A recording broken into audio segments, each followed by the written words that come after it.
Est-ce qu'il vous est déjà arrivé de commencer l'apprentissage d'un morceau et de ne jamais le terminer? Peut-être parce que vous manquez de temps, tout simplement, ou que vous vous dites que le morceau est trop compliqué, ou trop long, ou fastidieux à apprendre. Alors, ne vous inquiétez pas, je suis également passé par là, et aujourd'hui, j'ai développé quelques méthodes pour pouvoir apprendre un morceau de manière efficace et rapide, tout en s'amusant. Allez, c'est parti! Alors tout d'abord, pour apprendre un morceau de manière efficace et rapide, il convient de choisir un morceau adapté à votre niveau. Alors comment reconnaître un morceau adapté à votre niveau? En fait, il y a plusieurs indices pour cela, et vous pouvez par exemple identifier la structure du morceau, et quand je dis structure, c'est intro, couplet, refrain, etc. Et donc d'identifier les parties qui se répètent dans le morceau, puisque plus il y a de parties qui se répètent, et moins vous mettrez de temps à l'apprendre, puisque voilà, si le couplet se répète 2 fois ou 3 fois, eh bien vous n'aurez pas à le réapprendre à chaque fois. Donc en fait, quand vous apprenez ce morceau, eh bien vous avez juste quelques parties à apprendre et votre morceau est appris jusqu'au bout. Alors après, il se peut que dans les parties, il y ait des petites variations, alors là, vous avez juste à apprendre les petites variations. Vous pouvez également identifier ce qui est commun à votre pratique. Est-ce que la rythmique, ou les accords, ou encore les arpèges vous sont familiers? Est-ce que vous avez déjà pratiqué ces accords, ces rythmiques ou ces arpèges? Après, ne tombez pas non plus dans le trop facile, c'est-à-dire prendre un morceau où il n'y a que des choses que vous connaissez, parce que dans ce cas-là, vous allez mettre moins de 15 minutes à l'apprendre, et si c'est le cas, eh bien c'est que vous n'avez pas choisi un morceau qui est réellement adapté à votre niveau, qu'il est un peu trop facile pour vous. Et donc là, je vous suggère de choisir un morceau qui vous challenge un petit peu plus. Enfin, vous pouvez également choisir un morceau qui vous plaît un minimum. En fait, c'est toujours mieux de choisir un morceau qui vous plaît dans la mesure du possible, puisque le cerveau humain assimile beaucoup mieux les informations lorsqu'on s'amuse, forcément ça a été scientifiquement prouvé. Donc si vous trouvez un morceau à votre niveau et qu'il vous plaît, c'est la cerise sur le gâteau, ne vous en privez pas et allez-y à fond jusqu'au bout. Deuxièmement, pour travailler un morceau de manière efficace, il convient d'être régulier et rigoureux dans sa pratique. J'entends par là qu'il faut travailler au moins 15 minutes par jour, tous les jours. Alors c'est toujours mieux d'être régulier de cette manière-là, plutôt que de travailler 1 heure par-ci par-là, 1 heure le lundi, 1 heure le vendredi, et 3 heures le jeudi d'après. En fait, là, vous allez plutôt stagner. Ensuite, il se peut qu'avec votre morceau, la lassitude s'installe. Et dans ce cas-là, il est tout à fait possible de travailler un 2e, voire un 3e morceau, ça pose pas de problème, du moment que vous dépassez pas 3 morceaux, puisqu'en fait, à partir de 3 morceaux, vous allez commencer à vous mélanger les pinceaux, et vous n'allez pas aller jusqu'au bout de vos morceaux. Par contre, pour pouvoir varier justement votre apprentissage, il est toujours bien de travailler peut-être 2 ou 3 morceaux. Alors il y a certains jours, vous serez plus fatigué, plus stressé, et dans ce cas-là, faites une petite pause, lisez un bon livre, prenez un café, essayez tout de même de faire vos 15 minutes, mais sinon ce n'est pas très grave, reprenez le lendemain. Toujours est-il que il faut pas dépasser, faut quand même rester régulier, il faut essayer de rester régulier. Alors, être régulier et rigoureux, c'est bien, mais encore faut-il savoir assimiler correctement toutes les informations que vous engrangez. Alors, pour pouvoir travailler un morceau de manière efficace, je vous conseille de travailler toujours le morceau lentement, à l'aide notamment d'un métronome. Alors, le métronome, vous n'êtes pas obligé de l'acheter, vous pouvez accéder à des métronomes en ligne en tapant tout simplement métronome en ligne sur Google, vous en avez plein de différents. Vous pouvez les régler comme vous voulez, et vous travaillez d'abord le morceau lentement, puis vous accélérez au fur et à mesure jusqu'à atteindre la vitesse réelle du morceau.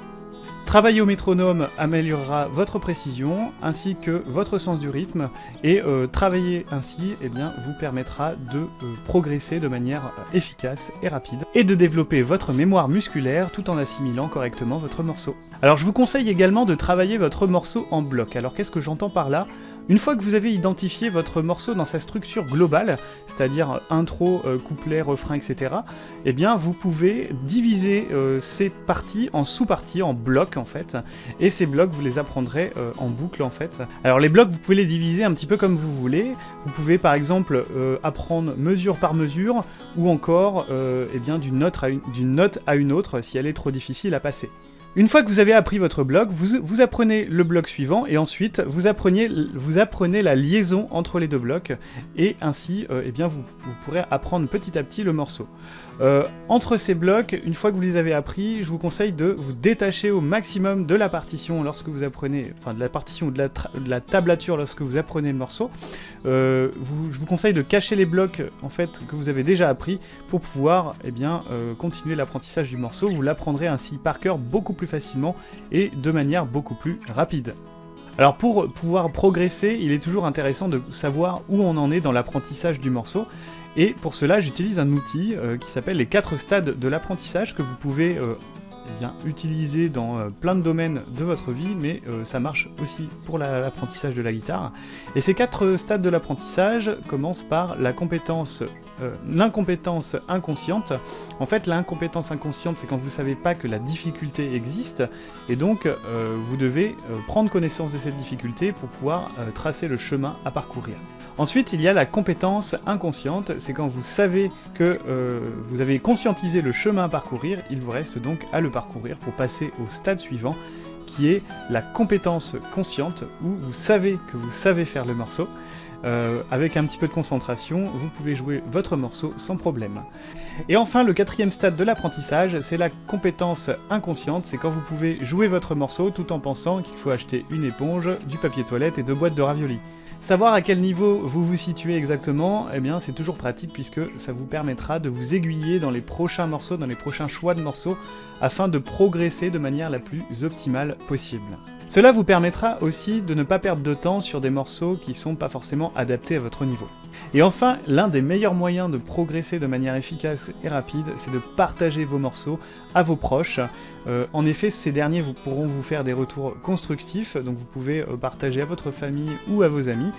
Et pourquoi pas, à terme, vous fixer un objectif scénique et à vous fixer carrément une date d'échéance. Alors ça peut être par exemple la fête de la musique, là on a le droit de jouer dans la rue, etc. Ça peut être 3 morceaux, mais jouez-les en public, ça fera toujours, ça vous obligera en fait à travailler le morceau à cette échéance, et justement vous aidera à progresser beaucoup plus vite dans votre pratique. Si vous avez plusieurs dates, c'est encore mieux, et en plus vous donnerez votre musique, et ça n'a pas de prix. Voilà. Alors moi je l'ai fait lorsque j'avais 10 ou 14 ans, où je suis monté sur scène, j'ai même eu mon premier groupe à 14 ans, donc vous pouvez le faire aussi. Alors si vous voulez plus de détails sur la manière de jouer en fingerpicking ou en fingerstyle, je vous invite à rejoindre mon blog qui est www.fingerstyle-guitare.fr, et vous pourrez également recevoir gratuitement le guide du fingerstyler débutant, ainsi que accéder à toutes les partitions et tablatures gratuitement également. Alors ce sont des arrangements de morceaux que je fais et que je mets à disposition gratuitement sur le blog, alors allez-y, profitez-en. Bien sûr, n'oubliez pas de partager, commenter ou liker si vous avez aimé la vidéo. Dans la prochaine vidéo, je vous présenterai mon top 10 de morceaux fingerstyle pour débutants. En attendant, je vous souhaite bien du plaisir, jouez bien et ciao les fingerstylers!